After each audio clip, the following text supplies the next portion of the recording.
Bienvenidos a este análisis del Reglamento de Instalaciones Petrolíferas en España.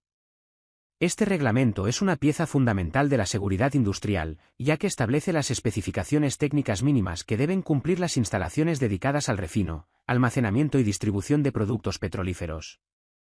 En este vídeo, vamos a recorrer paso a paso cada artículo del reglamento y las instrucciones técnicas complementarias, interpretándolos con un lenguaje claro, técnico y didáctico, ideal para quienes buscan conocer la norma. Si te gusta este contenido, no olvides suscribirte a nuestro canal, compartir los vídeos con otras personas que les pueda ser de utilidad y dejarnos un super like. Coge papel y lápiz que comenzamos. El reglamento busca establecer las especificaciones técnicas que deben cumplir las instalaciones petrolíferas dedicadas al refino, almacenamiento y distribución de carburantes y combustibles líquidos, con el objetivo de lograr un nivel de seguridad adecuado para proteger personas y bienes. Aquí se define qué tipos de instalaciones entran dentro del reglamento. Refinerías de petróleo y sus plantas petroquímicas integradas. Parques y centros de almacenamiento y distribución de productos petrolíferos, con algunas excepciones técnicas. Instalaciones de almacenamiento para consumo interno y suministro a vehículos. Además, se establece cómo tratar instalaciones que combinan petrolíferos con otros químicos, de forma que solo una normativa prevalezca para seguridad. Los productos se clasifican en clases A, B, C, D, según características como el punto de inflamación y presión de vapor, lo cual tiene impacto directo en las exigencias de seguridad que se aplican. Sea quien sea el responsable, la norma deja claro quién puede montar y quién debe mantener la instalación. Se define quién es considerado empresa instaladora dentro del ámbito de este reglamento, siendo personas o sociedades que montan y desmontan instalaciones petrolíferas, que deben cumplir requisitos técnicos. La declaración responsable permite ejercer sin requisitos adicionales territoriales. El titular de la instalación debe mantenerla en perfecto estado operativo, evitando que opere si no cumple con las garantías de seguridad, y se encarga de que las inspecciones y revisiones se realicen en tiempo oportuno. Las instalaciones sujetas al reglamento y a la ley de hidrocarburos requieren autorización administrativa previa. Otras instalaciones deben comunicarse a la autoridad autonómica antes de operar. Se detalla que se presenta proyectos técnicos firmados por profesionales competentes y con cumplimiento de las instrucciones complementarias. Las modificaciones sustanciales también implican presentación de documentación. En el reglamento, se establecen las revisiones de conservación y las inspecciones periódicas que deben efectuarse sobre las instalaciones petrolíferas son las que figuran en las instrucciones técnicas complementarias. Estas revisiones están diseñadas para mantener los requisitos técnicos y de seguridad actualizados y prevenir fallos o deterioros que puedan poner en riesgo personas o bienes. Si durante una inspección periódica se detectan deficiencias frente a las prescripciones reglamentarias, el órgano autonómico competente señalará un plazo para ejecutar las medidas correctoras. Y si las deficiencias representan un riesgo grave evidente para terceros, dicho órgano puede ordenar la paralización de la parte de la instalación afectada hasta que se subsane el problema. Además, el reglamento permite que las ITC hagan referencia a normas técnicas, como normas UNE, u otras, para adaptarse al estado de la técnica vigente, con un procedimiento de actualización cuando dichas normas cambian o se revisan. Así, se indica la manera en la que la instalación se mantiene en plena conformidad con la norma, no solo en su puesta en servicio sino durante toda su explotación. La MIIP 01 tiene como finalidad establecer las prescripciones técnicas relacionadas con la seguridad a las que deben ajustarse el proyecto, los materiales, la construcción y la explotación de las refinerías de petróleo, así como de sus parques de almacenamiento de productos petrolíferos. Es decir, no se limita a una fase concreta del ciclo de vida de la instalación. Esta instrucción acompaña a la refinería desde el diseño inicial hasta su operación diaria, asegurando que todas las decisiones técnicas se toman bajo un mismo criterio fundamental, la seguridad industrial. Las disposiciones de esta instrucción técnica complementaria se aplican a las refinerías de crudo de petróleo, a las plantas de tratamiento de sus destilados y residuos, y a sus parques de almacenamiento de petróleo crudo, productos intermedios y productos refinados. Además, la norma introduce una posibilidad muy relevante. Las unidades petroquímicas anexas a una refinería también pueden acogerse a esta instrucción técnica complementaria. Esto permite que, instalaciones integradas en un mismo complejo industrial, mantengan criterios de seguridad homogéneos, incluso cuando combinan procesos de refino y procesos petroquímicos. Para aplicar correctamente cualquier norma técnica, es imprescindible que todos los términos tengan un significado preciso. Por eso, vamos a definir los conceptos clave que se utilizarán a lo largo de toda la instrucción. Se entiende por área de las instalaciones, la superficie delimitada por la proyección normal, sobre el plano horizontal, del perímetro de la instalación considerada. Un emplazamiento peligroso es aquel espacio en el que una atmósfera explosiva está presente, o puede estarlo de forma previsible, en una cantidad tal que exige precauciones especiales en el diseño, la construcción, la instalación o la utilización de materiales. Una unidad es el conjunto de elementos de fabricación formados por uno o varios procesos físico-químicos, que constituyen una operación completa determinada. Quedan excluidas las tuberías de unión con otras unidades o con instalaciones exteriores. Cada unidad toma el nombre del proceso que mejor representa su función principal. Por ejemplo, unidad de destilación de crudo, unidad de reformado catalítico, unidad de desparafinado, entre otras. Dentro de una unidad, se denomina sección a cada uno de los procesos que la integran. Cuando varias unidades de proceso diferentes, junto con estaciones de bombeo o ciertas instalaciones auxiliares, se controlan desde una única sala de control, el conjunto recibe el nombre de unidad integrada. La estación de bombeo y transferencia es el conjunto de bombas destinadas a la transferencia de crudo o productos petrolíferos, reunidas en un recinto o a la intemperie. Incluye también el conjunto de válvulas anejas, que normalmente forman una batería o cuadro de válvulas. El parque de almacenamiento es el conjunto de depósitos de almacenamiento de productos petrolíferos ubicados en un área determinada. Incluye no solo los tanques, sino también sus cubetos de retención, las calles intermedias, las tuberías de conexión y los sistemas de trasiego asociados. Se denomina haz de tuberías al conjunto de tendidos de tuberías que discurren paralelos y que comunican entre sí las diferentes partes de una refinería. Las líneas de explotación son las tuberías de proceso dentro de las unidades, las líneas de trasiego de hidrocarburos fuera de ellas, y las líneas de llenado y vaciado de los tanques.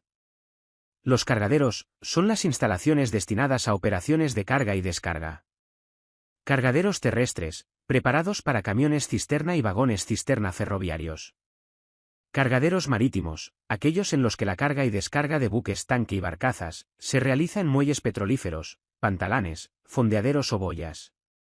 Los separadores de aceite son las instalaciones donde se separan los productos petrolíferos contenidos en las aguas, procedentes de drenajes de la refinería, parques de almacenamiento o lastres de buques tanque. Las plantas de mezclado y adición de productos químicos son las instalaciones donde se mezclan productos petrolíferos intermedios y donde, mediante la adición de compuestos químicos, se modifican o mejoran sus propiedades para obtener productos finales que cumplen especificaciones. Entre estas operaciones destacan, por su especial peligrosidad, las instalaciones de adición de alquilos de plomo. Las antorchas son instalaciones destinadas a quemar gases a la atmósfera de forma controlada y segura. Se consideran instalaciones auxiliares, entre otras. Centrales de producción de vapor y electricidad. Subestaciones eléctricas. Estaciones de bombeo de agua contra incendios. Torres de refrigeración. Compresores de aire. Sistemas de preparación y manejo de combustibles. Y otras instalaciones complementarias necesarias para el funcionamiento de la refinería. La refinería es el conjunto de todas las instalaciones anteriores, formando un mismo complejo industrial rodeado por un vallado común. Incluso si existen unidades petroquímicas, parques de almacenamiento o cargaderos separados físicamente, se consideran parte de la refinería siempre que estén unidos por tuberías al recinto principal. Se consideran aguas contaminadas, aquellas que han estado en contacto directo con hidrocarburos, como las aguas de proceso, lavado de equipos, enfriamiento contaminado accidentalmente o las procedentes del deslastre de buques tanque. Los depósitos a presión están diseñados para presiones internas superiores a 98 kilopascales.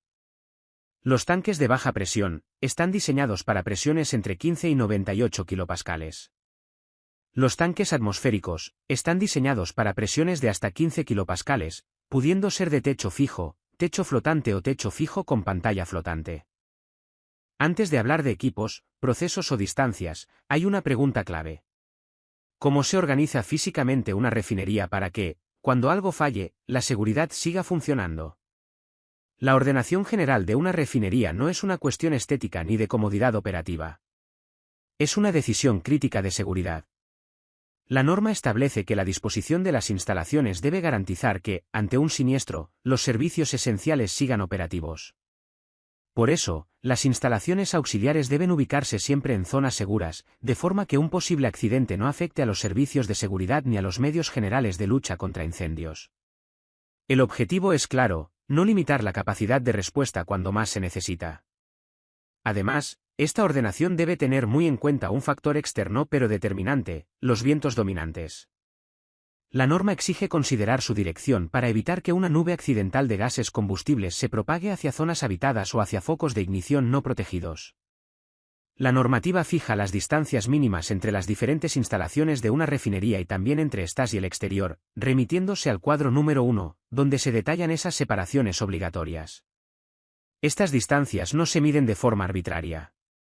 Se calculan sobre la proyección horizontal de los límites de las áreas definidas previamente en la norma. En el caso concreto de las instalaciones de almacenamiento, las distancias se miden desde el límite de la proyección de los tanques, esferas u otros recipientes.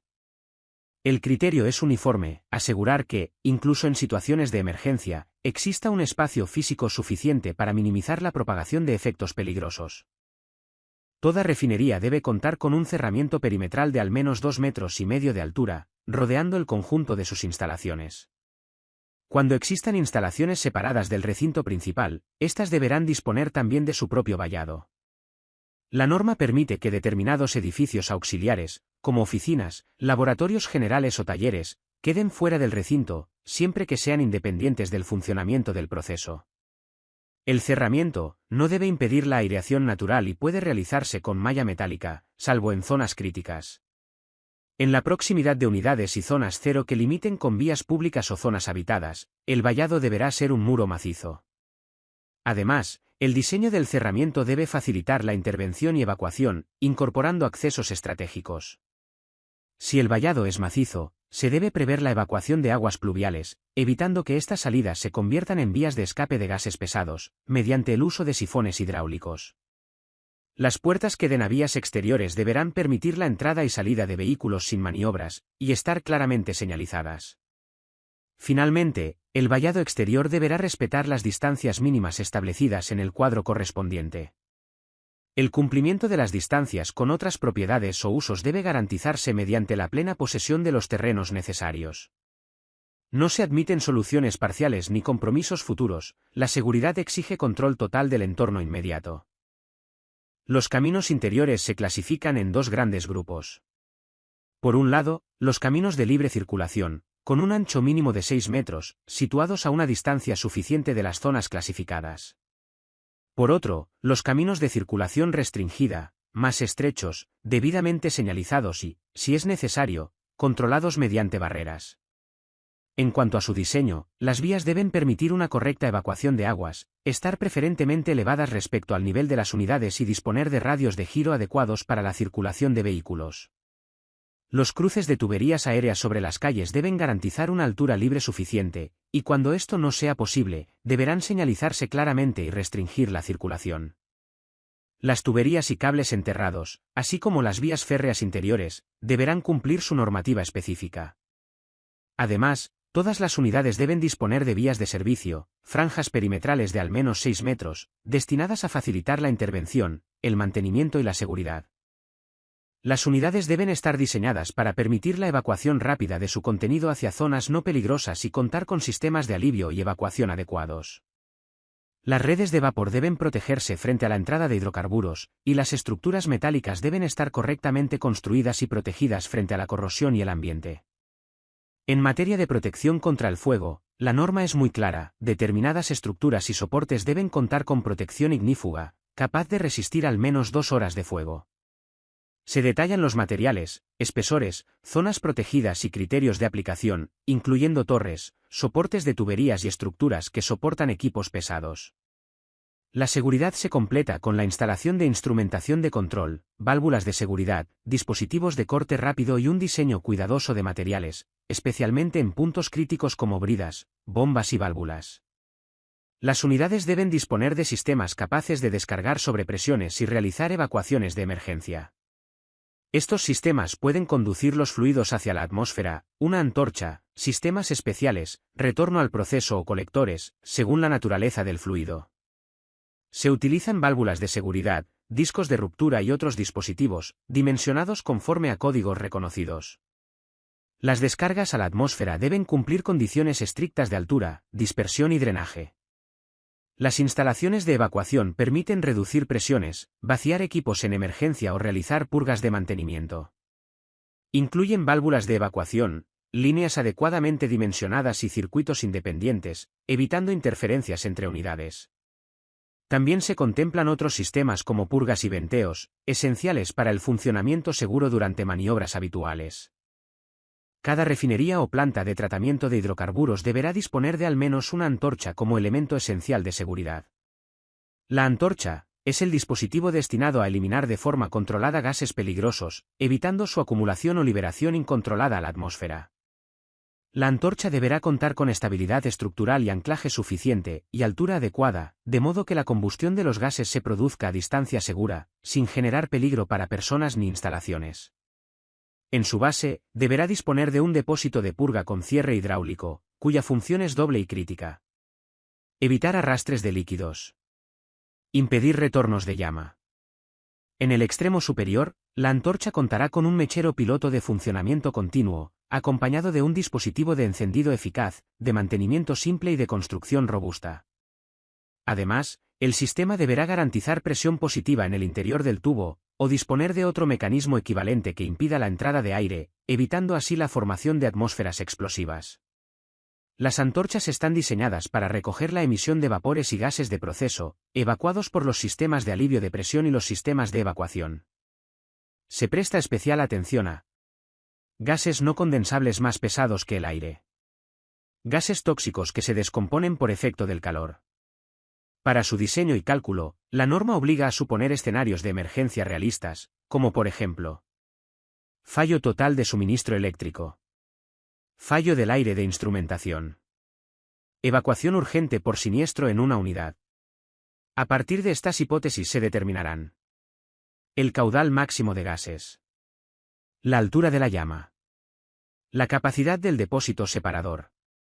Y, si las limitaciones del tipo de antorcha lo exigen, se establecerá el número total de antorchas necesarias. Las tuberías de conducción de hidrocarburos serán de acero, en tramos de la mayor longitud posible, unidos preferentemente por soldadura. El uso de bridas se limitará a lo estrictamente necesario, con el objetivo de reducir fugas. Las tuberías se montarán en haces paralelos, manteniendo entre ellas una distancia suficiente para evitar influencias mutuas. Se estudiarán cuidadosamente los movimientos por dilatación y contracción térmica. Cuando sea necesario, se instalarán liras de dilatación, evitando en lo posible el uso de juntas de expansión. Las tuberías aéreas se apoyarán sobre pilares o pórticos de hormigón armado o acero estructural. Deberán tener una altura mínima de 2,2 metros en zonas de paso peatonal y de 4,5 metros en cruces de calles interiores. Las tuberías sobredurmientes se mantendrán libres de maleza, con una franja de 1 metro a cada lado sin materiales combustibles. En tuberías enterradas, la profundidad mínima será de 60 centímetros sobre la generatriz superior del tubo. Las tuberías de acero enterradas se protegerán frente a la corrosión mediante revestimientos o protección catódica. Las instalaciones de carga y descarga de camiones cisterna y vagones cisterna deben cumplir íntegramente la normativa aplicable al transporte, carga y descarga de mercancías peligrosas. No se trata de un complemento, sino de un requisito básico. Un mismo cargadero puede disponer de varios puestos de carga o descarga, siempre que su diseño garantice la seguridad de cada operación de forma independiente. La disposición del cargadero debe permitir que cualquier derrame accidental fluya rápidamente hacia un sumidero, situado fuera de la proyección vertical del vehículo. Este sumidero deberá conectarse a la red de aguas contaminadas o a un recipiente o balsa de recogida, evitando que el derrame afecte a otros puestos o instalaciones. En ningún caso, los productos derramados deben alcanzar las redes públicas de alcantarillado. Este requisito no se aplica a los cargaderos de productos de las clases A1, A2 y D, donde el comportamiento del producto justifica un tratamiento diferente. Los cargaderos de camiones deben situarse de forma que los vehículos puedan acceder y salir por caminos de libre circulación. Durante las operaciones de carga o descarga, el motor del camión debe permanecer parado. Los camiones cisterna se colocarán de manera que puedan salir sin necesidad de maniobras, con accesos amplios y correctamente señalizados. Los vehículos en espera no deben bloquear ni la salida de los camiones en operación ni la circulación de los medios de lucha contra incendios. Las vías de los cargaderos ferroviarios no deben destinarse al tráfico general, ni disponer de tendido eléctrico de tracción. Además, estarán sin pendiente en la zona de carga y descarga.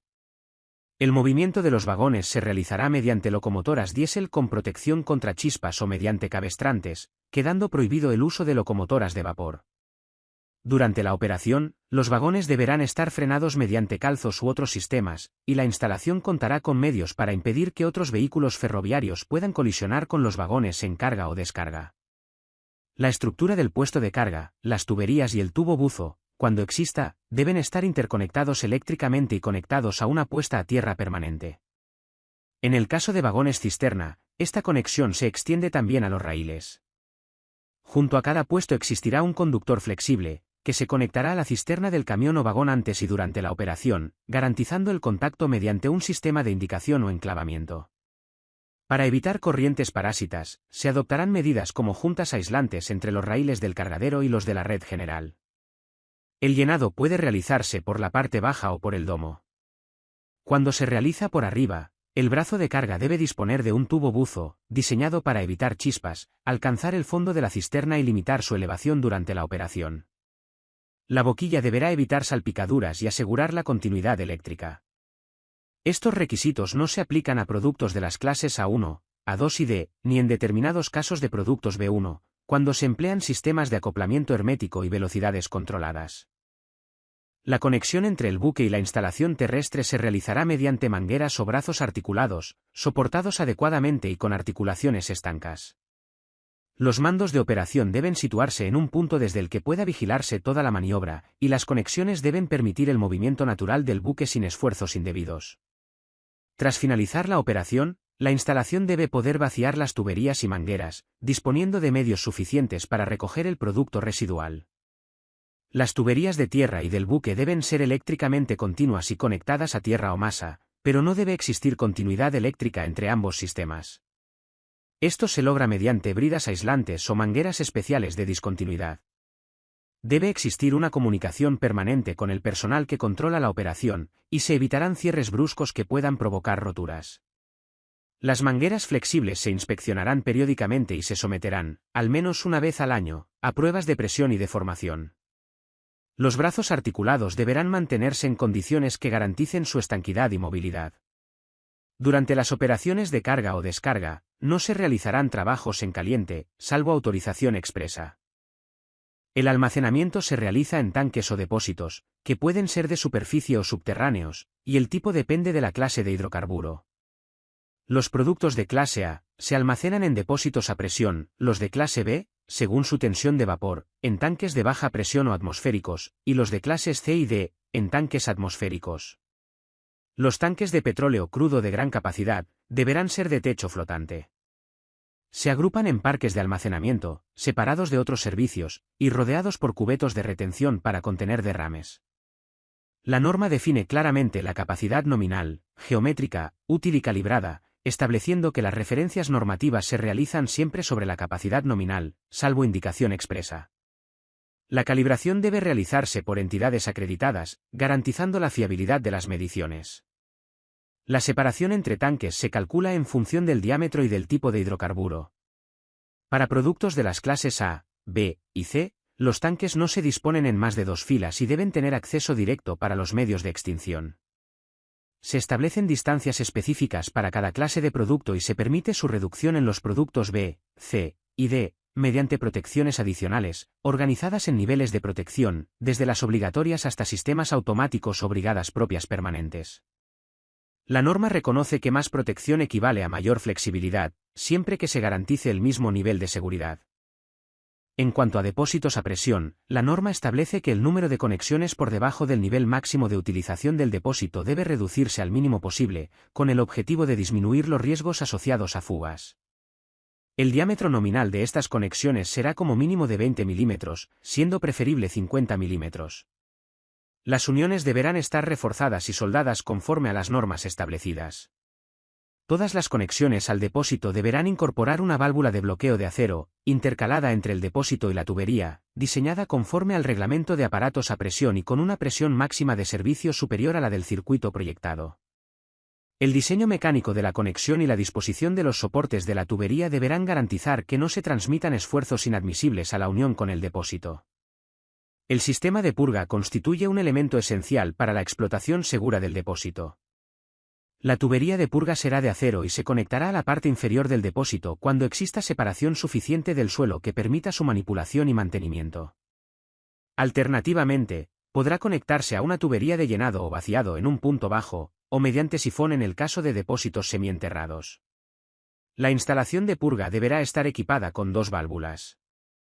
Una válvula de purga, de apertura progresiva, con cuerpo de acero y diámetro mínimo de 20 milímetros, y una válvula de bloqueo, adosada al depósito, con cuerpo de acero, de macho, bola o compuerta, y con asientos resistentes al fuego, a la abrasión y a la acción química del producto. Ambas válvulas deberán ser perfectamente estancas a las temperaturas extremas previsibles en servicio. La válvula de purga se instalará fuera de la proyección vertical del depósito, firmemente anclada para evitar esfuerzos sobre la tubería. Tanto la válvula de purga como la de bloqueo estarán situadas en una posición fácilmente accesible y manejable para el operador. El sentido y la posición de cierre de ambas válvulas estarán señalizados de forma clara y permanente, y estas válvulas serán revisadas periódicamente y mantenidas en buen estado de funcionamiento. La boca de salida de la tubería de purga será visible desde la válvula y estará situada a una distancia mínima de 1,5 metros, evitando así la exposición del operador a posibles proyecciones. Además, la instalación deberá poder descongelarse mediante vapor o agua caliente, o bien estar protegida mediante un sistema de anticongelación, y contará con la pendiente adecuada hacia su salida. La tubería de toma de muestras podrá acoplarse directamente al depósito, a la tubería de purga o a una tubería de explotación.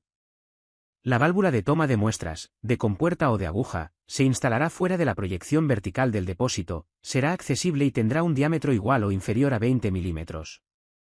Cuando la toma de muestras esté conectada directamente al depósito, se intercalará una válvula de bloqueo con cuerpo de acero y asientos de acero inoxidable, adosada al depósito. La descarga de la tubería estará orientada hacia el lado opuesto al depósito y a los órganos de maniobra, y el cierre de la línea deberá poder realizarse de forma rápida. Las conexiones de los dispositivos de medición del volumen del producto contenido deberán situarse en la parte alta de los depósitos, reduciendo así el riesgo asociado a fugas de producto. Los depósitos a presión estarán protegidos contra la sobrepresión mediante válvulas de seguridad, tanto frente a incidencias normales de operación como frente a situaciones de incendio, que generan un calentamiento anormal del producto. Esta doble protección podrá lograrse mediante un único grupo de válvulas capaz de cumplir ambas funciones, o mediante dos grupos de válvulas con funciones diferenciadas. En ambos casos, se establecen criterios precisos sobre presiones de timbre, caudales de evacuación, y condiciones de funcionamiento, incluyendo las fórmulas para el cálculo del caudal horario M, en función del calor aportado al depósito y del calor de vaporización del producto. Toda válvula de seguridad conectada a un depósito de capacidad superior a 200 metros cúbicos deberá disponer de una tubería de evacuación de al menos 2 metros, diseñada para alejar los gases y resistir los efectos de reacción. Las válvulas se mantendrán en correcto estado de funcionamiento mediante inspección y mantenimiento periódico, conforme a los plazos establecidos en el reglamento de aparatos a presión. Finalmente, la norma establece que, para aumentar la seguridad del almacenamiento y neutralizar fugas accidentales, se instalarán dispositivos adicionales como válvulas de corte automático, válvulas de retención, válvulas de exceso de caudal, o sistemas equivalentes, que deberán mantenerse en perfecto estado mediante inspección y mantenimiento. Los hidrocarburos de la clase A1, cuando se mantienen a presión superior a la atmosférica y a temperaturas inferiores a 0 grados centígrados. En estos casos, no basta con cumplir las condiciones generales, el diseño, el proyecto y el equipo del depósito deben responder a exigencias específicas de seguridad. El primer foco está en los materiales. Las características mecánicas deben garantizar un comportamiento seguro a las temperaturas más bajas de servicio, prestando especial atención a la fragilidad del acero. El aislamiento térmico es crítico, debe ser estanco al vapor de agua, ya sea por su propia estructura celular o mediante una barrera específica, además de ser resistente al impacto de chorros de agua, algo esencial en escenarios de emergencia. Desde el punto de vista del proyecto, se tienen en cuenta dos riesgos clave. Por un lado, las contracciones y dilataciones provocadas por los cambios térmicos, especialmente durante el enfriamiento de los tanques. Por otro, la posible deformación del terreno, causada por el flujo de frío a través del fondo del depósito, lo que puede requerir fundaciones aisladas o sistemas de recalentamiento. Los depósitos deben incorporar dispositivos automáticos que mantengan la presión de trabajo entre los límites de las válvulas de seguridad y las válvulas rompedoras de vacío, con especial protección durante las operaciones de llenado y vaciado. La presión, la temperatura y el nivel del líquido deben estar controlados de forma continua, y debe existir una alarma automática al alcanzar el nivel máximo admisible. Todos los accesorios, tuberías y válvulas, en contacto con el producto a baja temperatura, deben fabricarse con materiales adecuados a las condiciones extremas de servicio. Además, se aplican también las exigencias ya establecidas para depósitos refrigerados en otros artículos del reglamento. Los tanques para almacenamiento a presión atmosférica deben estar proyectados para que, ante una sobrepresión accidental, no se produzca una rotura por debajo del nivel máximo de utilización. El cálculo estructural contempla múltiples escenarios. Tanques llenos de agua y de producto, presiones y depresiones de servicio, sobrecarga por nieve, acción del viento, efectos sísmicos y reacción del terreno, incluidas las capas acuíferas. Cuando se almacenan productos corrosivos, se exige un sobreespesor por corrosión o un tratamiento anticorrosivo adecuado. Las tensiones admisibles deben ajustarse siempre a códigos o normas internacionales de reconocida solvencia. Los accesorios deben tener características mecánicas equivalentes a las del tanque, evitando tensiones por dilataciones o asentamientos del terreno. Las válvulas serán de acero, conectadas mediante tubuladuras soldadas directamente al tanque, con diseño coherente con el propio recipiente. El cuerpo inferior del tanque solo incorporará las aberturas estrictamente necesarias, mientras que en la cubierta se instalarán venteos suficientes, bocas de inspección y sistemas de nivel. En los tanques de techo flotante, cada compartimento contará con boca de inspección, y podrá incorporarse una barrera para retención de espuma sobre el sello. Antes de su puesta en servicio, los tanques deben someterse a una prueba hidrostática, llenos de agua, durante el tiempo necesario para detectar fugas, deformaciones o asentamientos peligrosos. Todos los tanques de superficie deben disponer de un cubeto de retención, diseñado según la clase de hidrocarburo almacenado. La capacidad se define como el volumen máximo de líquido retenible. Si hay un solo tanque, el cubeto debe poder contener todo el volumen. Si hay varios, se calcula en función del tanque mayor o de la capacidad global, según el caso. Para hidrocarburos de clase A1, los cubetos deben favorecer la ventilación, dirigir los derrames hacia zonas alejadas y tener capacidades mínimas claramente definidas. En clases B y C, se establecen límites de capacidad por cubeto, reglas de compartimentación y alturas mínimas de muros. Para la clase D, no se fija límite a la capacidad global.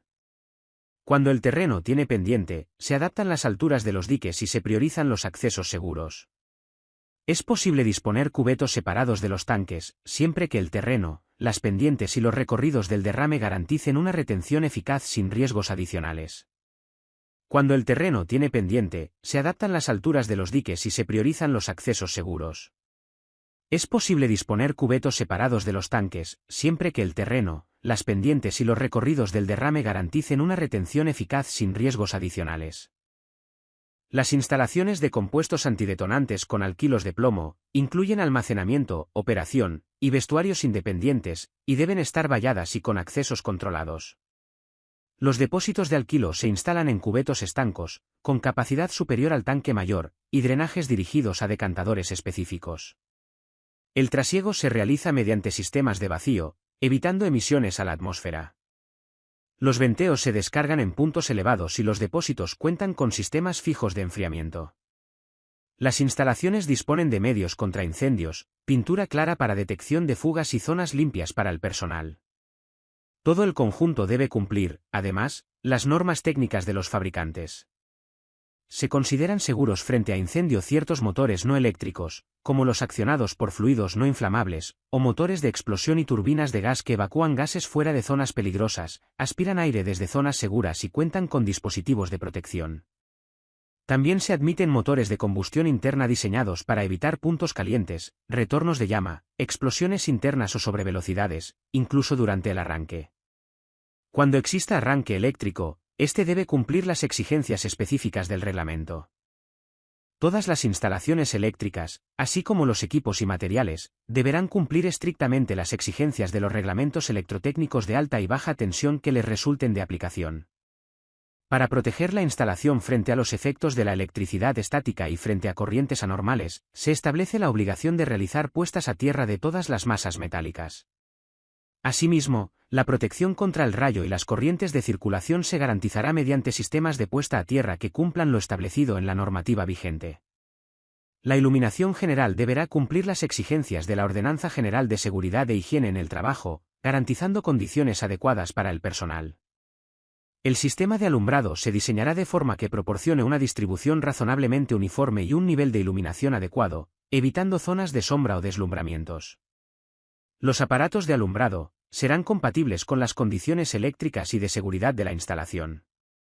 Además, en las unidades de proceso, en la sala de control y en la subestación eléctrica que alimente a dichas unidades, se instalará un sistema de alumbrado de emergencia, garantizando la visibilidad en caso de fallo del suministro normal.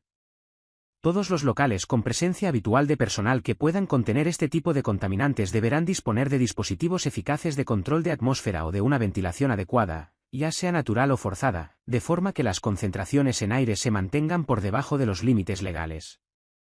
Cuando la presencia de personal sea ocasional, no será obligatorio mantener permanentemente estos sistemas en funcionamiento, pero sí deberá ser posible activarlos para garantizar, antes de la entrada del personal, una atmósfera segura. En los locales donde se manejen o almacenen gases de densidad igual o inferior a la del aire, se instalarán chimeneas de ventilación en la parte alta del techo. Y cuando las bombas de trasiego de hidrocarburos se encuentren en el interior de locales, estos deberán contar con una ventilación suficiente que evite la acumulación de vapores. La red contra incendios deberá disponer de un suministro adecuado de agua, capaz de alimentar los caudales necesarios durante el tiempo requerido. Como mínimo existirán 2 estaciones de bombeo independientes, situadas de forma que no puedan verse afectadas simultáneamente por una emergencia. Los suministros de agua podrán proceder de redes públicas, de depósitos propios o de fuentes naturales como el mar o ríos próximos. Al menos uno de estos suministros será automático, garantizando el aporte inicial en los primeros momentos del incendio. La refinería deberá disponer de una reserva permanente de agua suficiente para 5 horas, siendo recomendable una fuente adicional que permita combatir el incendio durante 48 horas. La red de agua contra incendios se diseñará para mantener una presión mínima de 7,5 kg por centímetro cuadrado en todos sus puntos. Las tuberías serán de acero, independientes de la red industrial, distribuidas en malla, protegidas contra la corrosión y dotadas de válvulas de bloqueo que permitan aislar tramos dañados. Las bocas de agua estarán equipadas con acoples normalizados UNE, y estratégicamente situadas en las zonas de mayor riesgo. El caudal global mínimo de los medios propios será de 1000 metros cúbicos por hora, calculado en la hipótesis más desfavorable. Las bombas contra incendios dispondrán de fuentes de energía independientes, con arranque automático y parada manual, y con sistemas de alarma de baja presión. En cuanto a la espuma, se dispondrá de una reserva mínima de espumante, suficiente para proteger el tanque que requiera mayor cantidad. Se establecen caudales y tiempos mínimos distintos según se trate de tanques de techo fijo o tanques de techo flotante, considerando la posición de las bocas de descarga, el tipo de cierre y la superficie a proteger. Asimismo, deberán existir medios adecuados para la protección contra incendios en derrames dentro de cubetos. En todas las instalaciones donde se almacenen o manejen hidrocarburos se dispondrá de extintores adecuados, portátiles o sobre ruedas, prestando especial atención a unidades de proceso, postes de carga, salas de compresores y zonas de bombas. Los extintores se revisarán periódicamente, al menos una vez al año, y se someterán a pruebas de presión conforme al reglamento de aparatos a presión. La protección se completará con medios móviles, como camiones contra incendios, motobombas transportables, cisternas de espumante y monitores móviles, que permitirán reforzar la actuación de los sistemas fijos. Para la protección e instalaciones para la lucha contra incendios, se dispondrán mantas ignífugas en puntos con riesgo de quemaduras y, en lugares adecuados, equipos completos de protección para el personal de lucha contra incendios. Las unidades estarán protegidas mediante sistemas fijos o móviles de agua pulverizada, espuma, vapor o polvo, con posibilidad de accionamiento manual desde zonas seguras. Los depósitos de hidrocarburos de la clase A deberán disponer de dispositivos fijos de enfriamiento, salvo que estén protegidos por aislamiento resistente al fuego. Los tanques de clase B1 deberán contar con protección fija por espuma, pudiendo sustituirse por otros sistemas fijos de eficacia equivalente. Se regulan también las instalaciones en plataformas marítimas y la ubicación de los mandos de las instalaciones fijas, que deberán ser accesibles, señalizados y situados a distancia segura. Además, se establece la obligación de disponer de puntos de alarma distribuidos de forma que la distancia máxima a recorrer no supere los 300 metros desde cualquier elemento que contenga hidrocarburos. Cuando no existan puntos fijos, deberán utilizarse transmisores portátiles de radio en poder del personal de vigilancia o servicio. Las redes de drenaje, que deberán permitir la evacuación de aguas residuales, de lluvia, de proceso y del servicio contra incendios. Las redes permitirán separar aguas contaminadas de aguas no contaminadas, dispondrán de sumideros, sifones, arquetas accesibles y sistemas que eviten la propagación de gases o fuego. Se prohíbe enviar a drenajes ciertos productos capaces de generar nubes gaseosas peligrosas, y los drenajes de tanques se conectarán a la red de aguas aceitosas, con válvulas de bloqueo exteriores a los cubetos. Las aguas contaminadas deberán ser depuradas antes de su vertido, cumpliendo la normativa vigente. Se instalarán separadores, sistemas de depuración química y biológica, y se garantizará el control de calidad mediante personal cualificado. El proyecto deberá aportar información detallada sobre los sistemas de tratamiento, caudales, composición de los afluentes, gestión de lodos y puntos de vertido. Sin perjuicio del cumplimiento de la normativa laboral y de las obligaciones derivadas de los reales decretos y directrices aplicables al sector químico, en caso de accidente grave, la empresa deberá informar de manera inmediata al órgano competente de la comunidad autónoma correspondiente. Ese órgano podrá disponer el desplazamiento urgente de personal facultativo al lugar del accidente, con el objetivo de recopilar datos, analizar lo ocurrido y determinar las causas. Si el accidente es un incendio, la empresa deberá informar expresamente de las medidas de precaución adoptadas o previstas, especialmente aquellas destinadas a evitar la propagación del fuego. Cuando un incendio o una explosión provoquen accidentes personales o averías graves que obliguen a paralizar la industria, el órgano competente de la comunidad autónoma deberá comunicarlo inmediatamente a la Dirección General de la Energía. Una vez analizados los hechos, las conclusiones deberán remitirse en un plazo máximo de 15 días. Este primer cuadro recoge uno de los elementos más técnicos y críticos de la instrucción, las distancias mínimas entre los distintos tipos de instalaciones dentro de una refinería.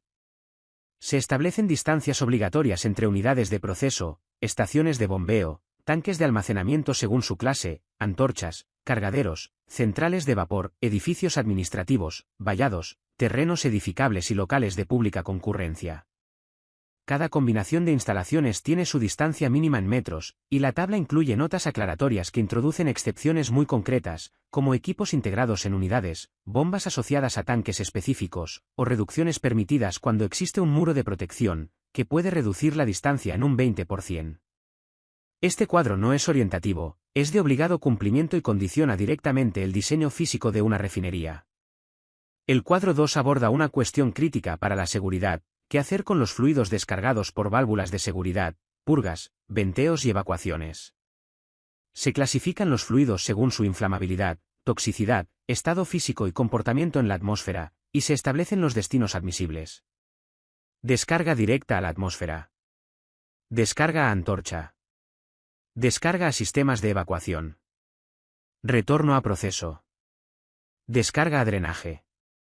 Cada combinación tiene condiciones mínimas de seguridad, incluyendo requisitos como inyección de vapor de agua, neutralización, absorción, o enfriamiento previo, dependiendo del tipo de fluido y sus riesgos asociados. El cuadro 3 fija las distancias mínimas entre paredes de tanques para productos de las clases B, C y D, tanto en cubetos comunes como en cubetos diferentes. Las distancias se expresan en función de una dimensión clave, D, que normalmente es el diámetro del tanque, aunque puede modificarse en función de la relación entre altura y diámetro.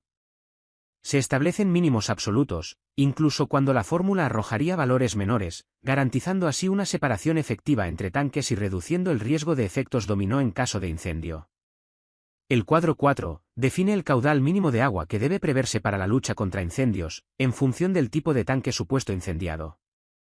Se diferencian claramente: depósitos de hidrocarburos licuados de la clase A. Tanques de crudo e hidrocarburos líquidos de las clases B y C. Se especifica qué tanques deben enfriarse, qué superficies se consideran, y los caudales mínimos en litros por metro cuadrado y minuto, tanto para enfriamiento como para espuma. Este cuadro es esencial para el dimensionamiento de la red contra incendios, las bombas, los depósitos de agua y los sistemas de espuma.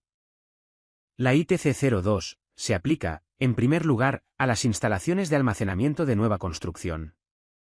Pero no se queda ahí. También es de aplicación a las ampliaciones y modificaciones de instalaciones existentes, siempre que tengan como finalidad la distribución a granel de líquidos petrolíferos. Y dentro de esta distribución a granel, la norma identifica claramente varios destinos posibles. Otras instalaciones de almacenamiento. Instalaciones para suministro a vehículos. Instalaciones de almacenamiento para consumo propio, es decir, uso interno de la instalación. Además, y esto es especialmente relevante, la ITC se extiende también a instalaciones de almacenamiento y suministro de carburantes de aviación. Instalaciones de almacenamiento y suministro de combustibles a barcos. Antes de entrar en materia, definamos con precisión los conceptos que se utilizarán a lo largo de toda la ITC. Se consideran aguas hidrocarburadas aquellas que no cumplen las condiciones de vertido establecidas por la legislación vigente. En general, se incluyen aquí aguas en contacto con los productos petrolíferos. Aguas de limpieza de recipientes y cisternas. Aguas de lluvia o de sistemas contra incendios que puedan arrastrar contaminantes. La clave está en el posible contacto con hidrocarburos durante su recorrido hacia el drenaje. El área de las instalaciones es la superficie delimitada por la proyección horizontal del perímetro de la instalación. Una balsa separadora se define como un separador abierto de aguas hidrocarburadas, destinado a la separación de contaminantes antes del vertido o tratamiento. El cubeto es un recipiente estanco cuya misión es retener el producto almacenado en caso de fuga, rotura del recipiente o fallo del sistema de trasiego. Se considera emplazamiento peligroso cualquier espacio donde exista o pueda existir una atmósfera explosiva, en cantidad suficiente como para exigir precauciones especiales en diseño, construcción y utilización de materiales. Una estación de bombeo y transferencia es el conjunto de bombas, válvulas y equipos asociados destinados a la transferencia de líquidos petrolíferos, excluyendo las bombas para suministro directo a vehículos, barcos o aeronaves. La inspección periódica es la realizada por la Administración, organismo de control o empresa autorizada. La revisión periódica la lleva a cabo el inspector propio, designado por el usuario de la instalación. Las instalaciones auxiliares incluyen, entre otras, centrales de vapor, subestaciones eléctricas, bombeo de agua contra incendios, compresores de aire, laboratorios y sistemas de drenaje. La resistencia al fuego es la capacidad de un elemento constructivo para mantener sus funciones durante un tiempo determinado bajo la acción del fuego. Se expresa como RF seguido del tiempo en minutos. La zona de almacenamiento incluye depósitos, cubetos, calles internas y sistemas de trasiego. Las zonas de fuego abierto son aquellas donde existen llamas, chispas o superficies calientes capaces de provocar ignición, como hornos, motores de combustión o espacios donde se permite fumar. La ITC define con precisión las áreas que componen una instalación, entre ellas cargaderos marítimos y terrestres, centrales de vapor, depósitos y tanques, con o sin cubeto, edificios, estaciones de bombeo, separadores de aguas hidrocarburadas, subestaciones eléctricas y centros de transformación. Cada área tiene un criterio claro de delimitación, fundamental para aplicar correctamente las distancias de seguridad. Todas las áreas, interiores o exteriores, deben clasificarse según el riesgo potencial de explosión, en función de la presencia de gases, vapores o nieblas inflamables. El almacenamiento se realiza en recipientes fijos, que pueden instalarse sobre el nivel del terreno, semienterrados, bajo el nivel del terreno, enterrados o no. Cada forma implica riesgos y soluciones técnicas distintas, que la norma tiene en cuenta. Las distancias mínimas de seguridad se determinan mediante un procedimiento técnico estructurado, basado en la obtención de una distancia base según el cuadro 1. La aplicación de coeficientes de reducción según capacidad total, mediante el cuadro 2. El ajuste final según los criterios del cuadro 3.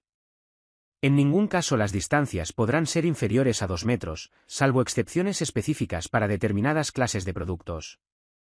La norma también contempla la revisión de distancias en caso de ampliaciones, la consideración de instalaciones independientes, criterios específicos para instalaciones de suministro a aeronaves dentro de aeropuertos. El cuadro 1 establece las distancias mínimas, expresadas en metros, entre los límites de las instalaciones fijas de superficie, cuando el almacenamiento tiene una capacidad superior a 50.000 metros cúbicos.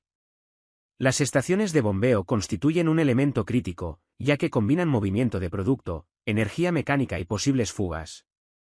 Por ello, el cuadro fija distancias específicas frente a otros elementos del parque, con valores que varían en función del tipo de instalación colindante y de la clase del producto almacenado. La norma contempla excepciones muy concretas, por ejemplo cuando las bombas transfieren productos almacenados en el mismo cubeto, permitiendo que se sitúen fuera de él, e incluso, en casos excepcionales y justificados, dentro del propio cubeto. El cuadro 1 distingue claramente entre almacenamiento de clase B, almacenamiento de clase C, almacenamiento de clase D. Para cada clase se establecen distancias mínimas específicas, reflejando el distinto comportamiento frente al fuego y la inflamabilidad de cada producto. Estas distancias se aplican respecto a otras instalaciones como estaciones de bombeo, cargaderos, balsas separadoras, edificios, vallados o terrenos edificables. Los cargaderos, tanto de clase B como de clases C y D, requieren distancias mayores debido a la naturaleza dinámica de la operación de carga y descarga. Se contemplan excepciones para bombas propias del cargadero, tanques auxiliares de alimentación o recepción directa con capacidad inferior a 25 metros cúbicos, permitiendo distancias menores según la clase del producto. El cuadro 1 fija también distancias específicas respecto a balsas separadoras, centrales de producción de vapor, edificios administrativos, sociales, laboratorios y talleres. En estos casos, además de la seguridad contra incendios, se tiene en cuenta la protección de las personas y la compatibilidad con otros reglamentos, como el reglamento de aparatos a presión. El cuadro contempla distancias mínimas respecto a el vallado del parque, terrenos donde pueden edificarse inmuebles habitados, locales de pública concurrencia. El cuadro 2 introduce un coeficiente de reducción de distancias en función de la capacidad total de almacenamiento de la instalación. A partir de una capacidad igual o superior a 50.000 metros cúbicos, el coeficiente es 1,00, es decir, no hay reducción. A medida que la capacidad disminuye, el coeficiente se reduce progresivamente, llegando hasta 0,2 para capacidades inferiores a 5 metros cúbicos. El cuadro 3 permite reducir las distancias mínimas cuando se adoptan medidas adicionales de protección contra incendios, más allá de las obligatorias. Se definen 3 niveles. El nivel 0 corresponde a las protecciones obligatorias del capítulo de protección contra incendios. No implica reducción, coeficiente 1,00. El nivel 1 incluye sistemas fijos de extinción de accionamiento manual y brigada propia de lucha contra incendios. Entre las medidas contempladas se encuentran muros cortafuegos, R.F. 120. Sistemas fijos de agua pulverizada. Sistemas fijos de espuma. Otros sistemas fijos adecuados al riesgo. Brigada propia con formación demostrable, medios adecuados, plan de autoprotección y coordinación con bomberos.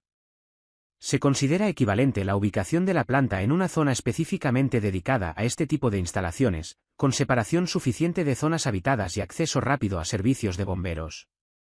El nivel 2 corresponde a sistemas de accionamiento automático o a medidas de seguridad de muy alto nivel. Incluye, entre otros, inertización permanente con gas inerte, sistemas automáticos de agua o espuma, redes de C.I. con mayor capacidad y autonomía, monitores fijos, techo flotante y sistemas de espuma para productos de subclase B1. Todo parque de almacenamiento debe contar con un cerramiento mínimo de 2,5 metros de altura, que rodee el conjunto de las instalaciones. Este vallado no debe obstaculizar la aireación.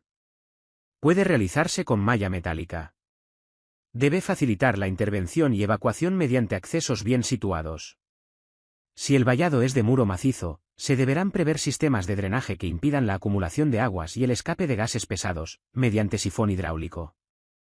Las puertas que den a vías exteriores deben permitir la entrada y salida segura de vehículos y estar correctamente señalizadas.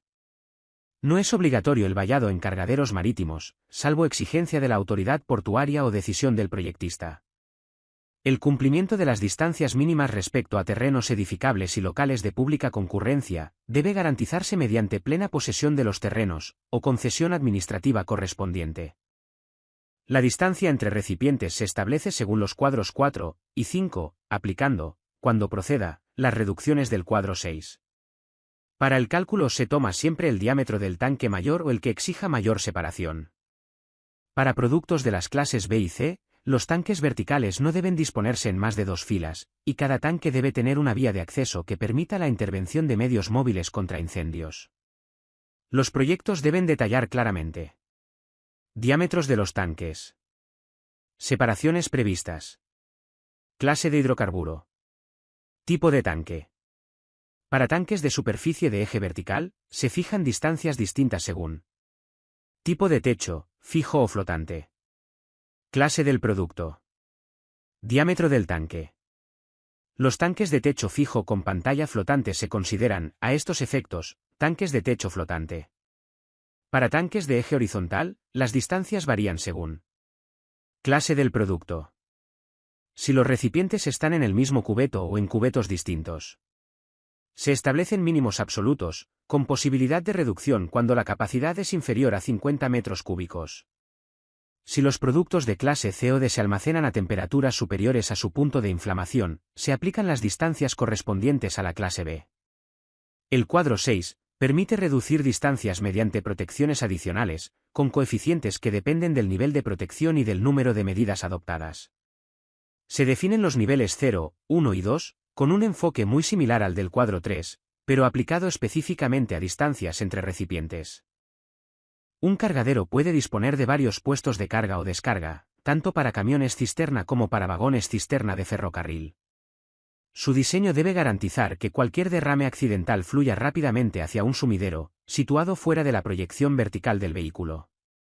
Este sumidero deberá estar conectado a la red de aguas hidrocarburadas o a un recipiente o balsa de recogida, evitando que el derrame afecte a otros puestos o instalaciones, y en todo caso, impidiendo que alcance la red de alcantarillado. La carga de depósitos enterrados puede realizarse directamente en la conexión situada en la arqueta de la boca de hombre, o bien mediante bocas de carga desplazadas y agrupadas, utilizando arquetas antiderrame situadas fuera del área de depósitos. En este caso, se admite el solape entre zonas de almacenamiento y de carga o descarga, quedando exentas del cumplimiento de distancias entre ellas. Los cargaderos de camiones deberán situarse de forma que los vehículos puedan acceder y salir por caminos de libre circulación.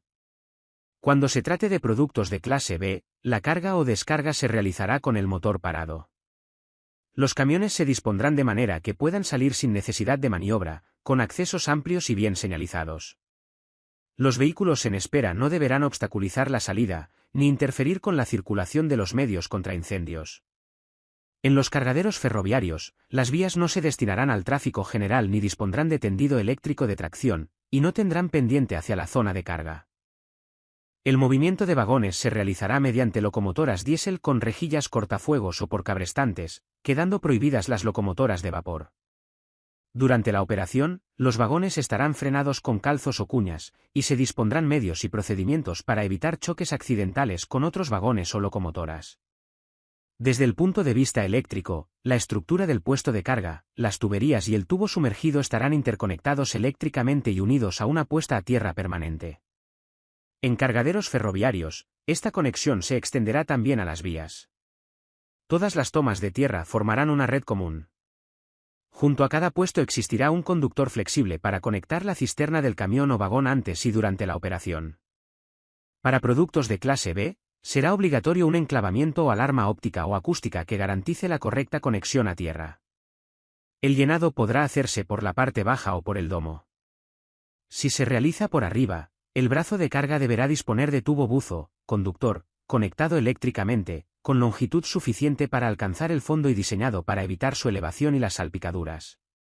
Las mangueras flexibles se revisarán al menos una vez al año, dejando constancia escrita, y las rótulas de brazos articulados deberán mantenerse en perfecto estado para evitar roturas durante el trasiego. La conexión entre el barco y tierra se realizará mediante mangueras o tuberías articuladas, conectadas a las tuberías de líquidos petrolíferos.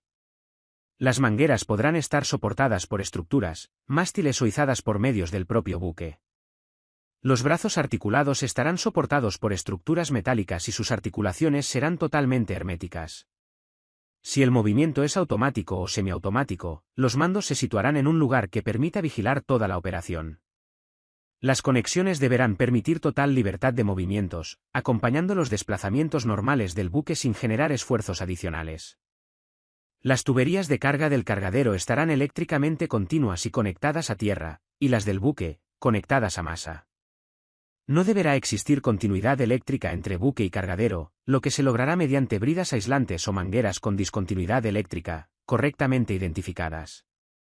La instalación deberá permitir detener el trasiego en cualquier momento, garantizando una comunicación permanente con los responsables de la operación. Además, se tomarán medidas para evitar roturas por cierres bruscos de válvulas.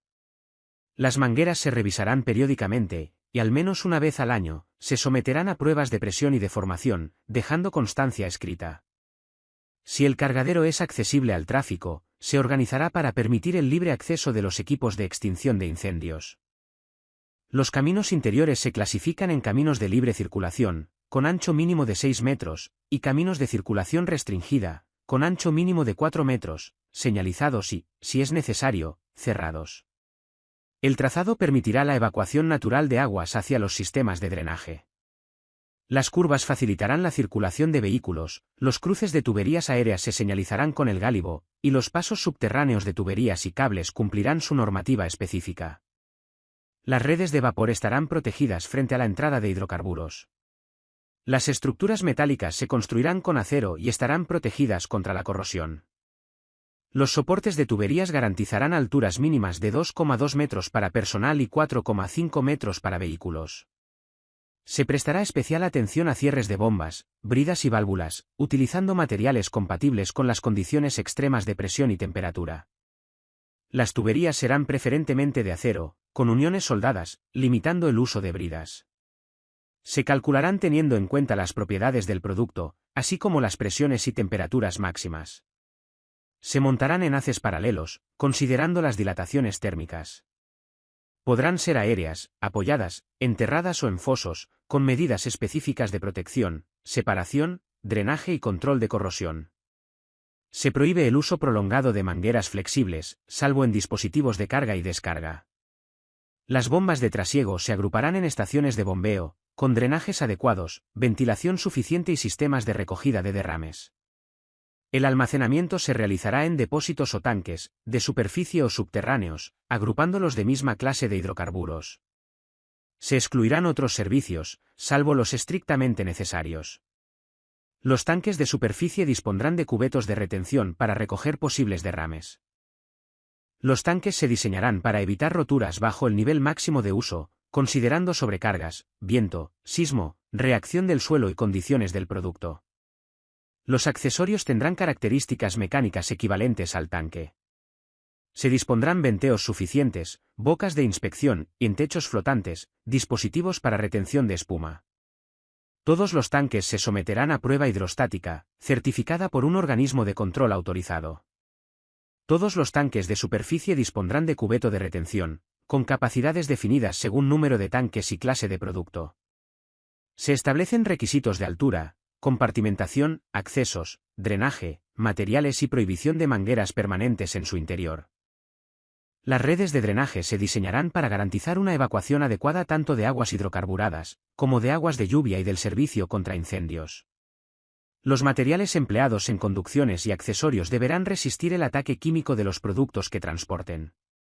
En cruces de calles o zonas de tráfico pesado, las tuberías se situarán a mayor profundidad o se protegerán adecuadamente, por ejemplo mediante manguitos, para evitar roturas. La red permitirá la separación clara entre aguas hidrocarburadas o susceptibles de estarlo, que deberán tratarse. Aguas no contaminadas, que seguirán su vertido normal. La entrada de aguas hidrocarburadas se realizará a través de sumideros. El vertido se dirigirá a las instalaciones de depuración, y la red se proyectará para que, a caudal normal, no se llene completamente la sección de los conductos. Las aguas no contaminadas deberán poder aislarse de su punto de vertido habitual y reconducirse a un estanque de reserva o a una instalación de depuración, si existe riesgo de contaminación accidental. Los drenajes se construirán de forma que no haya filtraciones al suelo y permitan una limpieza sencilla de sedimentos. Todas las arquetas dispondrán de cierre hidráulico y ventilación, con descarga al menos a 3 metros sobre el terreno, evitando interferencias con instalaciones o pasos de circulación. Los drenajes abiertos de los tanques dentro de cubetos se conectarán a la red de aguas hidrocarburadas y contarán con válvulas de bloqueo exteriores al cubeto. Las aguas hidrocarburadas deberán depurarse antes de su vertido al medio natural y cumplir la normativa vigente. Para ello se adoptarán, entre otras, las siguientes medidas. La instalación de separadores, calculados para que la velocidad del efluente permita una separación eficaz entre el agua y los hidrocarburos, o el uso de dispositivos equivalentes que separen productos no miscibles. Cuando sea necesario, se dispondrán instalaciones de depuración química y biológica para las corrientes líquidas que lo requieran. En parques de almacenamiento con tanques de eje horizontal, los depósitos se diseñarán y construirán conforme a las normas, UNE, indicadas. Cuando no existan normas de cálculo específicas, se justificará como mínimo la resistencia del material, la resistencia mecánica lleno de agua, las presiones en carga y descarga, las acciones exteriores, las condiciones de corrosión y la compatibilidad del material con el producto. Podrán fabricarse en acero, acero inoxidable, aluminio, polietileno de alta densidad, plástico reforzado con fibra de vidrio u otros materiales adecuados, garantizando siempre la estanqueidad. Se admitirán depósitos de doble pared, dotados de sistemas de detección de fugas. Los depósitos para combustible de aeronaves dispondrán de un pocillo de decantación inferior para agua y sedimentos, con purga, siempre fabricado y certificado por el propio fabricante del depósito. Las tuberías podrán ser de fundición dúctil, acero, cobre, aluminio, plástico u otros materiales adecuados, siempre conforme a las normas, UNE, aplicables. En tuberías de cobre, el espesor mínimo será de 1 milímetro. Las uniones garantizarán la estanqueidad, no se verán afectadas por los carburantes y si son metálicas, mantendrán la conductividad eléctrica. Se minimizará el número de uniones y las uniones desmontables serán permanentemente accesibles. Los cambios de dirección en acero se realizarán preferentemente por curvado en frío, y cuando no sea posible, mediante codos normalizados. Las conexiones a bocas de hombre permitirán liberar completamente el acceso, y el diámetro de las tuberías se calculará en función del caudal, longitud, viscosidad y control de la electricidad estática. Para depósitos de más de 3.000 litros, la carga se realizará mediante acoplamientos rápidos macho y hembra, compatibles con el medio de transporte, estancos, seguros, conductores y fabricados con materiales que no produzcan chispas. En depósitos auxiliares de hasta 3.000 litros con productos de clase C o D, se permitirá la carga por boquerel. La carga podrá ser por gravedad o forzada, evitando siempre la presurización del depósito. Los tanques dispondrán de ventilación, con diámetros mínimos establecidos, protegida con rejilla cortafuegos, visible siempre que sea posible desde la boca de descarga y con pendiente hacia el depósito para evacuar condensados. La extracción del producto podrá realizarse por aspiración, impulsión o gravedad, con tuberías dimensionadas al caudal requerido. Se admitirán conectores flexibles, siempre accesibles, compatibles con el producto y con continuidad eléctrica para productos de clase B. Se evitarán pares galvánicos entre materiales incompatibles. Las tuberías aéreas se protegerán con recubrimientos anticorrosivos, y las enterradas contarán con pinturas, materiales resistentes, protección catódica o sistemas equivalentes. Todos los elementos metálicos se conectarán a la red de tierra, salvo excepciones justificadas por protección catódica. En los puestos de carga y descarga existirá un conductor flexible de puesta a tierra, con sistemas de enclavamiento o alarma para productos de clase B. La instalación se someterá a una prueba de estanqueidad neumática a 30 kPa, manteniéndose estable durante 15 minutos. Antes del enterramiento se ensayará la protección pasiva de depósitos metálicos mediante ensayo de 15 kV. Las pruebas serán certificadas por organismo de control autorizado, y se controlará visualmente la protección, pendientes y posibles puntos bajos. Toda reparación se notificará al órgano competente y será responsabilidad de un técnico competente, que emitirá certificado de conformidad. Tras la reparación se realizará una prueba de estanqueidad, capaz de detectar una fuga de 100 ml/hora, autorizada y certificada. Los certificados se remitirán a la comunidad autónoma correspondiente. El calentamiento previo de productos petrolíferos se realizará mediante equipos fijos, debidamente justificados en proyecto y autorizados. El almacenamiento se realizará en depósitos fijos, instalados conforme a los informes UNE correspondientes. Los recintos se clasificarán según su nivel de riesgo, alto, medio o bajo, en función de la clase del producto. En capacidades superiores a 5.000 litros, se instalarán dispositivos de seguridad contra rebose. Se detallan las disposiciones para depósitos enterrados, de superficie, en fosa, cubiertos, otras disposiciones admitidas, y en interior de edificaciones, estableciendo límites de capacidad, ventilación, detección de gases, accesos, alturas mínimas y condiciones de señalización. Toda instalación debe disponer de una red de drenajes diseñada para evacuar correctamente aguas hidrocarburadas y aguas de lluvia. No se trata solo de evacuar líquidos, sino de hacerlo de forma controlada y segura. La entrada de líquidos a esta red se realizará siempre a través de sumideros con sifón, una solución fundamental para evitar la salida de gases hacia la atmósfera o hacia zonas de trabajo. La red de drenaje deberá permitir una separación clara entre aguas hidrocarburadas o susceptibles de estar contaminadas, que deberán ser tratadas, y aguas no hidrocarburadas, que podrán evacuarse por separado. Las aguas contaminadas se conducirán hasta una instalación separadora, donde se depurarán conforme a la normativa vigente antes de su vertido definitivo. Los caminos de libre circulación, cuando existan, deberán tener un ancho mínimo de 6 metros y situarse en zonas no clasificadas. Los caminos de circulación restringida son el resto de viales interiores.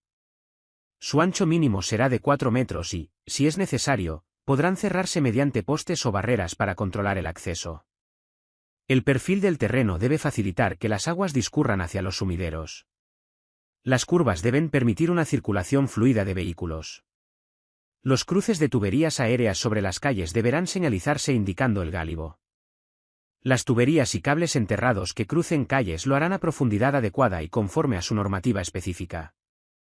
Las instalaciones fijas de almacenamiento para suministro a barcos y embarcaciones están destinadas al suministro de carburantes y combustibles a embarcaciones y constan, esencialmente, de un almacenamiento de producto, un equipo de suministro, opcionalmente, un sistema de control electrónico. El suministro se realizará mediante bomba de aspiración o impulsión, con válvula de bypass. El equipo incluirá, como mínimo, motor eléctrico, bomba, filtro, desgasificador, si procede, medidor volumétrico con puesta a cero, contador totalizador, manguera, boquerel o válvula de cierre rápido. Los materiales deberán ser resistentes a la corrosión, al producto, a sus vapores y al entorno marino. Los fabricantes deberán documentar cómo se instalan y qué esfuerzos soportan. Los elementos metálicos del boquerel o válvula serán de materiales que no produzcan chispas.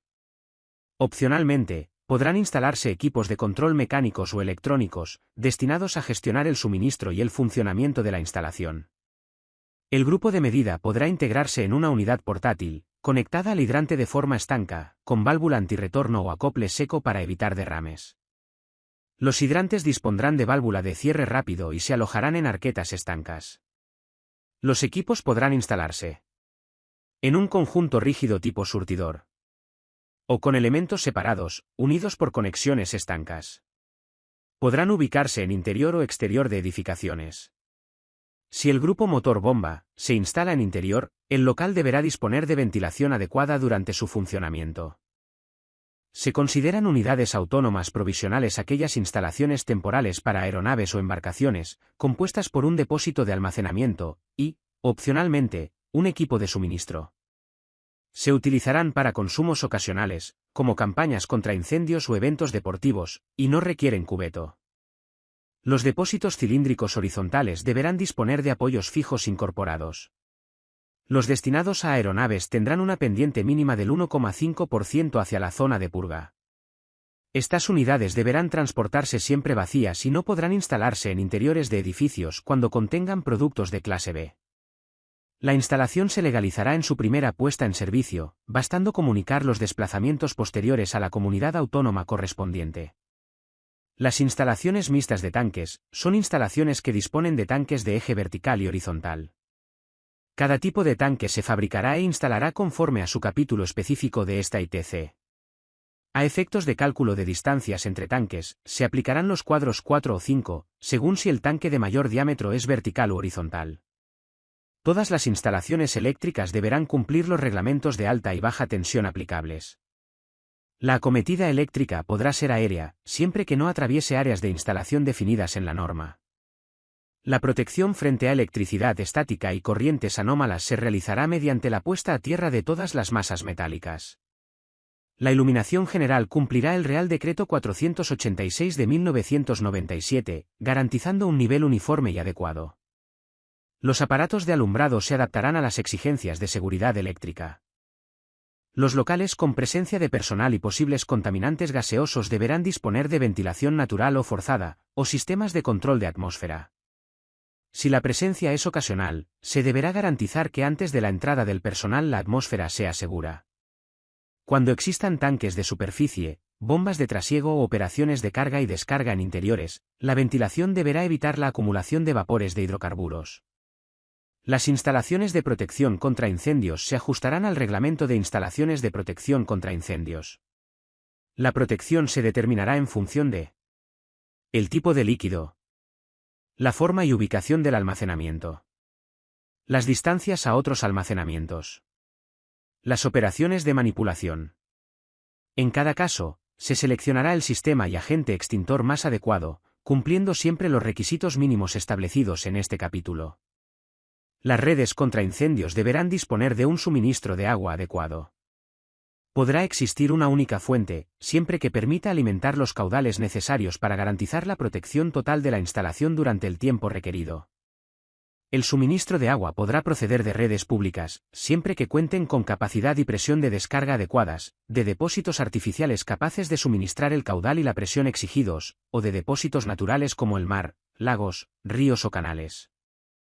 Las tuberías aéreas de la red contra incendios serán de acero e independientes de la red de agua de uso industrial.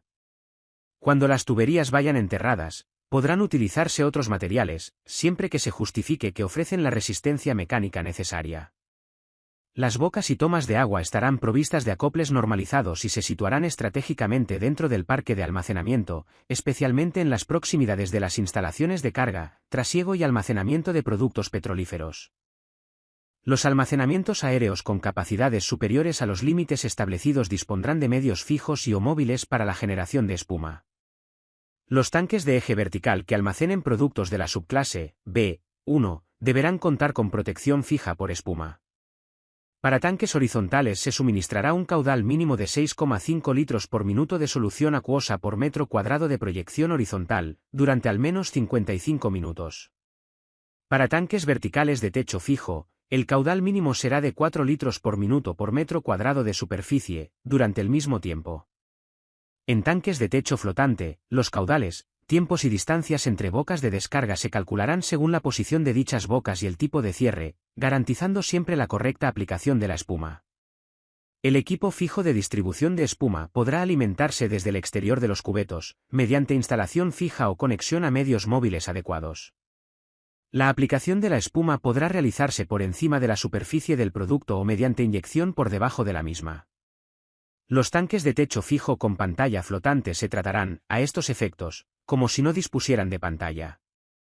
En todas las instalaciones se dispondrá de extintores de polvo, portátiles o sobre ruedas, adecuados a la clase de fuego previsible. Se prestará especial atención a los puestos de carga y descarga, equipos de suministro, salas de bombas, compresores y otros puntos de riesgo, dotándolos del número y tipo de extintores exigidos. Los puntos fijos de alarma estarán distribuidos de forma que la distancia máxima para alcanzarlos no supere los 100 metros desde cualquier instalación con líquidos petrolíferos. Estos puntos podrán sustituirse por sistemas portátiles o medios de vigilancia continua. Cada 5 años, las instalaciones deberán someterse a una revisión periódica completa, en la que se comprobará, en primer lugar, que no ha habido ampliaciones o modificaciones que alteren las condiciones de seguridad bajo las cuales fue aprobada la instalación inicial. Y si las ha habido, se verificará que dichas modificaciones han sido debidamente documentadas y autorizadas cuando proceda. Otro punto esencial es verificar que las distancias de seguridad y las medidas de reducción de distancias continúan siendo las mismas, así como que las capacidades globales de almacenamiento no se han modificado. A continuación, se revisará visualmente el estado general de las instalaciones. Cuando exista puesta a tierra, se comprobará la continuidad eléctrica de las tuberías y del resto de elementos metálicos de la instalación. En aquellos depósitos y tuberías inspeccionables visualmente, se verificará el estado de las paredes y se realizará medición de espesores si se observa algún deterioro en el momento de la inspección. Para el resto de depósitos y tuberías que no sean inspeccionables visualmente, se realizará una prueba de estanqueidad, conforme a norma, código o procedimiento de reconocido prestigio. Esta prueba se llevará a cabo a los 10 años la primera vez, y posteriormente cada 5 años para los depósitos que contengan productos de la clase B, y cada 10 años para los que contengan productos de las clases C, I y D. No será necesaria prueba de estanqueidad en las instalaciones que dispongan de sistemas de detección de fugas, aunque en ese caso sí será obligatoria la comprobación del correcto funcionamiento del sistema de detección. También se verificará el correcto estado de las mangueras y boquereles, así como la protección catódica, cuando exista. Cada 10 años, se realizará una inspección periódica, en la que se comprobará, en primer lugar, que se han efectuado correctamente las revisiones periódicas descritas anteriormente. Asimismo, se llevará a cabo la inspección correspondiente a la prueba de estanqueidad. Has recorrido conmigo el marco legal que rige las instalaciones petrolíferas más importantes de España.